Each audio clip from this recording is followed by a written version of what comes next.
Olá, nesse vídeo eu vou falar sobre o capítulo 8 do livro O Amor como Solução. O título do capítulo 8 é Exorcismo. Vou ler alguns trechos do que a autora traz. Primeiro ela começa falando de espíritos que estão em situação de desequilíbrio, que desencarnam em situação de desequilíbrio, de raiva, né? Então ela diz sobre esses espíritos.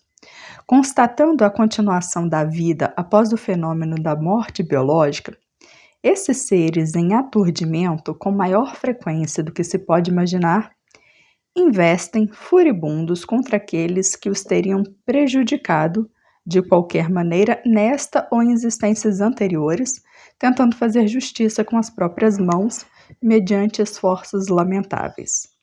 Surgem então os processos lamentáveis de obsessões individuais e coletivas. Periodicamente, o fenômeno atinge altas cifras, tornando-se de natureza pandêmica, arrebatando multidões.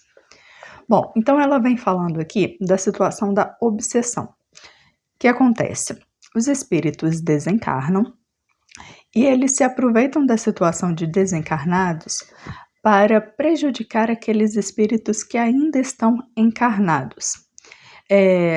Por vingança, normalmente, né? Então, um espírito desencarnou e ele vem atormentar um outro que está encarnado que o teria prejudicado nessa encarnação ou numa encarnação anterior.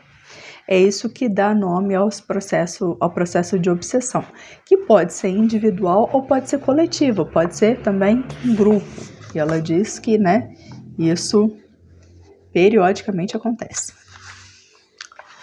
Ela continua. Exploram-nos psiquicamente e à medida, porém, que o processo tem curso, mais se fixam nos centros de força, vampirizando-lhes as energias de que se nutrem em situação deplorável de obsessão de subjugação. Os textos evangélicos estão ricos de exemplos dessa natureza. A história da humanidade está repleta de fenômenos dessa natureza. No passado, então, vou parar aqui um pouquinho. Então, ela está dizendo aqui o que acontece. O espírito obsessor, né, esse espírito desencarnado, vem influenciar psiquicamente. Então, é com as ideias, né, com aquelas intuições, aqueles maus pensamentos, que tem normalmente o objetivo de fazer com que o espírito morra mais cedo, desencarne mais cedo.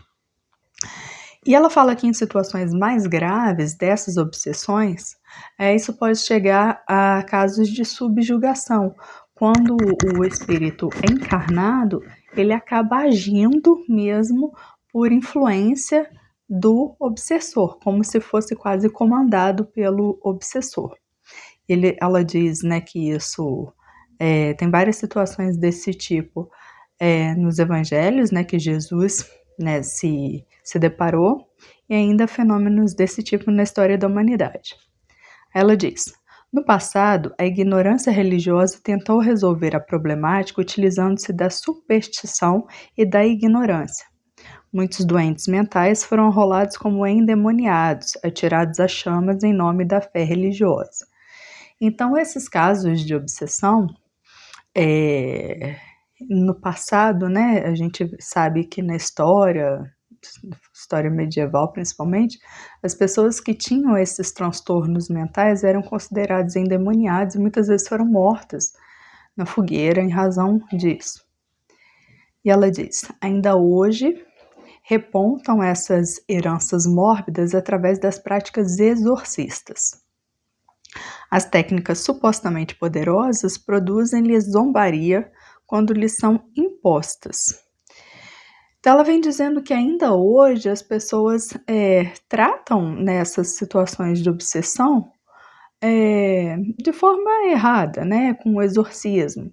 E ela fala que normalmente a situação do exorcismo faz com que o espírito obsessor zombe da situação, né, que ele ria, né? Ela diz, raras vezes eles ficam com medo porque são também espíritos supersticiosos.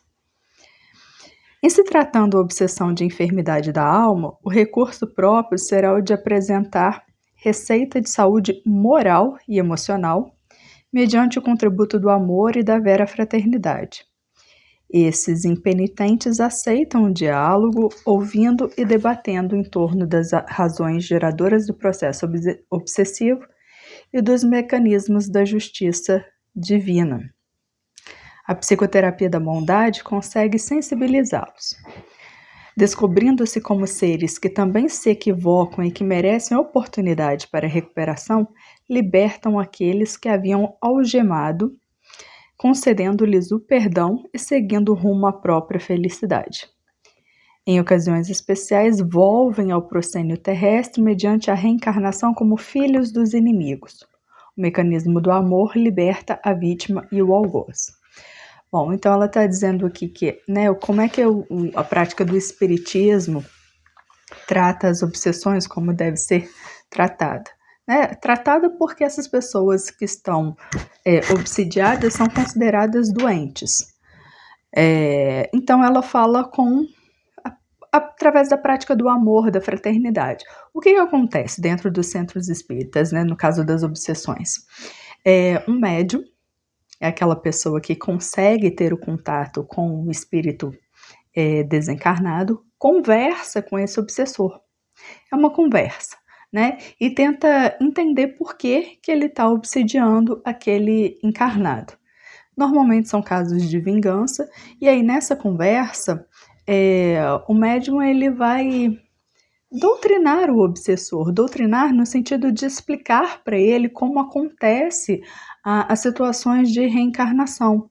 Normalmente eles ficam, tomam conhecimento de que já foram inimigas em situações passadas, mas que aquele que hoje é o obsessor já foi também quem prejudicou aquele que está sendo obsidiado, Então, assim, é uma situação de consequência, que acontece nas encarnações. Alguém que me prejudicou numa encarnação passada e que nesta encarnação eu acabo prejudicando. E aí esse obsessor, ele toma conhecimento da doutrina, não da doutrina, mas do próprio amor divino, tende a fazer com que ele compreenda que só o perdão pode libertar os dois, tanto a vítima quanto o algoz. Porque só o perdão faz com que cada um siga a própria vida, compreendendo também que todo mundo erra, Se hoje eu fui prejudicado, no passado eu posso ter prejudicado outra pessoa. Então, as sessões de desobsessão acontecem desse jeito, é simplesmente uma conversa que o médium tem com o espírito obsessor, explicando a ele como acontece o processo, das encarnações. E ela diz, a lenda diz aqui, que normalmente acontece que esses espíritos inimigos acabam depois encarnando como pessoas próximas, na mesma família, como pais e filhos, para que possam então se entender, para que possam de fato se amar.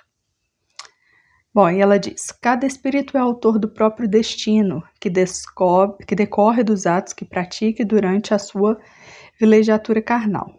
Felicidade, portanto, ou desdita, decorre da consciência em si mesma, tranquila ou atormentada pelo remorso, vitimada pelo ressentimento ou dominada por sentimentos doentios. A ascensão espiritual desse modo resulta do esforço que cada qual empreende em favor da transformação moral.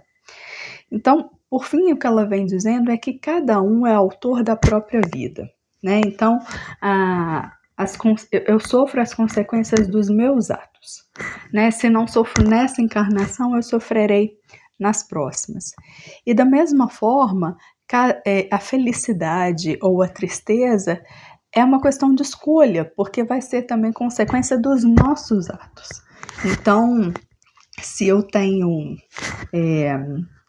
atos bons, provavelmente eu vou ser mais feliz, não vou sofrer consequência de atos ruins que eu pratiquei no passado ou que eu pratico agora.